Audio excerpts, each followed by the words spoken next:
Do you have a desire to get momentum in the right direction? You have the kids, you might have work, you might have being a husband or a wife, you have all the things and all the reasons why you getting momentum to start your business can be delayed, can be stalled. And people come to me all the time and they're like, Tiff, I just got so much going on. How do you stay focused? How do you make sure that you're always working on your business? How do you overcome adversity when things come up? And I'm telling you, it is by far my most asked question. What happens is when they ask me this question, they ask me in different variations and they don't realize that the answer that I'm going to give is always the same.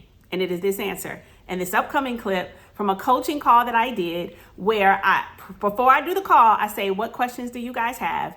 And I got at least 10 of the same question. And I gave the same answer to all 10 because the answer to this question for me is always going to be the same. It's always going to be, you need to establish small wins. You need to establish a winning streak. And you say, how do I establish that? How do I measure that? It's the rule of 3. Check this clip out so you can apply it to your life.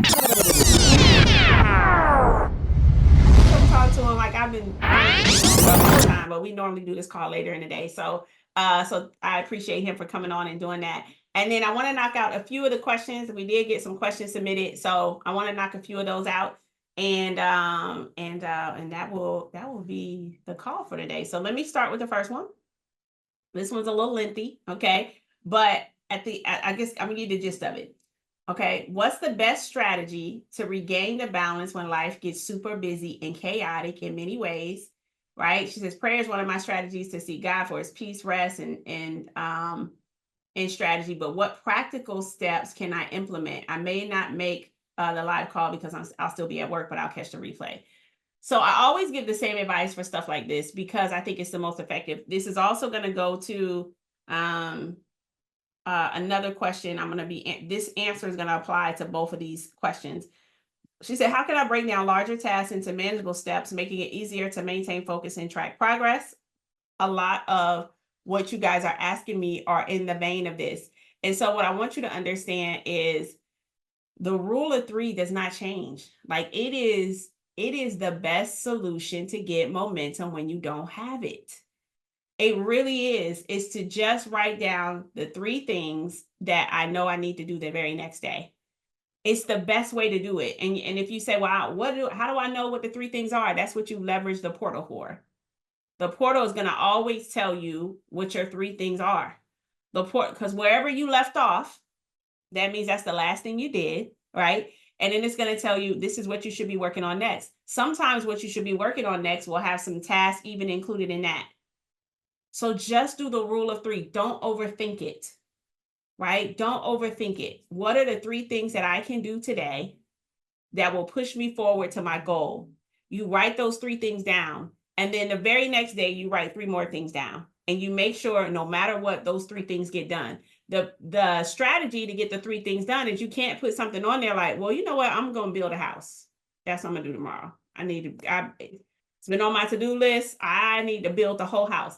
That's not how you get it done. You got to break that thing down into these tiny little wins, right? Just give yourself tiny little wins. I'm going to work on the budget for the house. I'm going to go research how much the drywall is going to take to build the house. I'm going to find 3 painters that I want to schedule interviews for that can be my painter for the house. It's like break it down into the smallest increments and give yourself 3 things to do that preferably 3 things to do that's achievable within 1 hour. All of the things.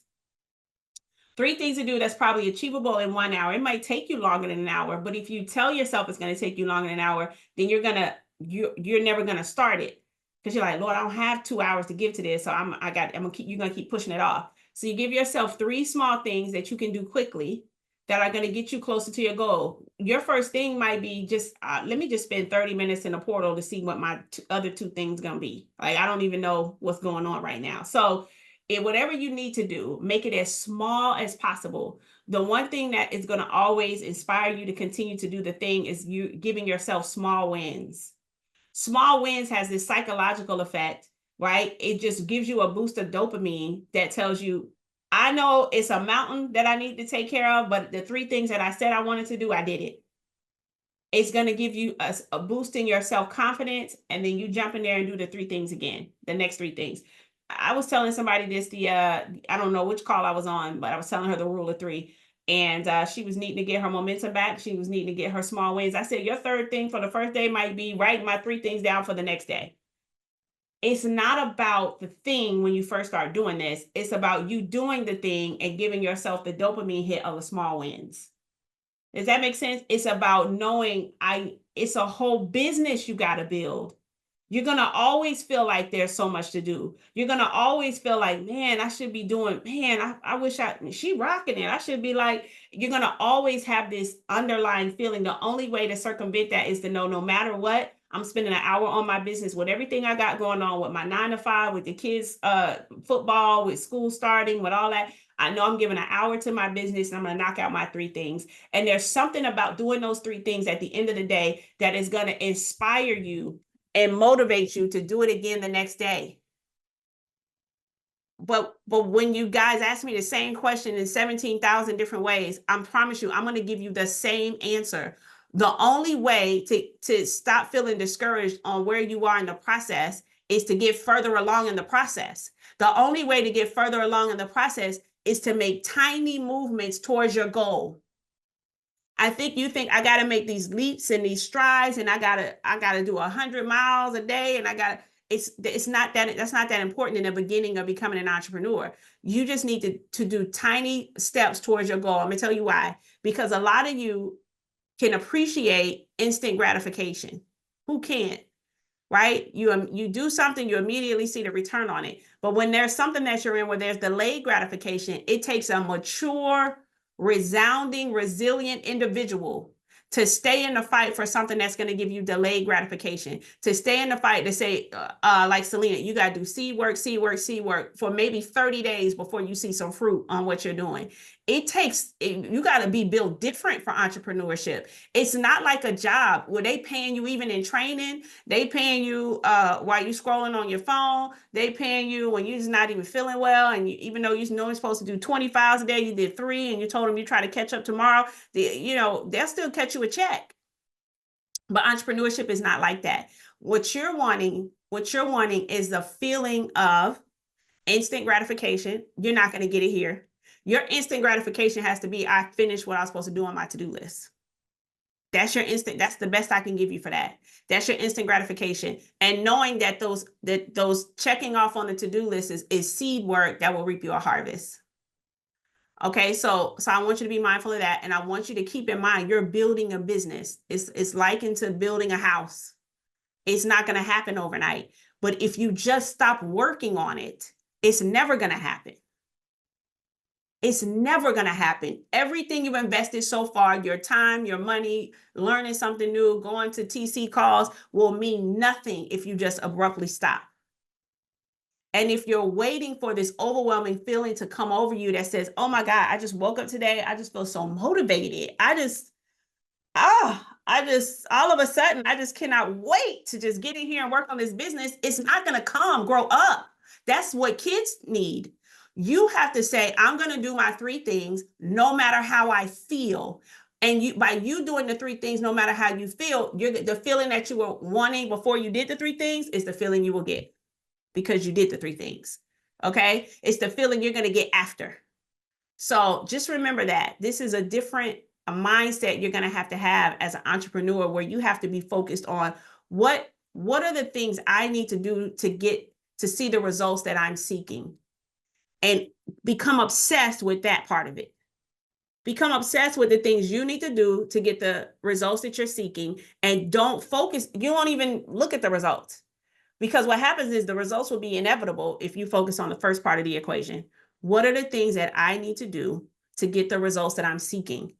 I'm telling you, if I were to plant a garden right now, I would have no control over how many fruitful things would come from my garden.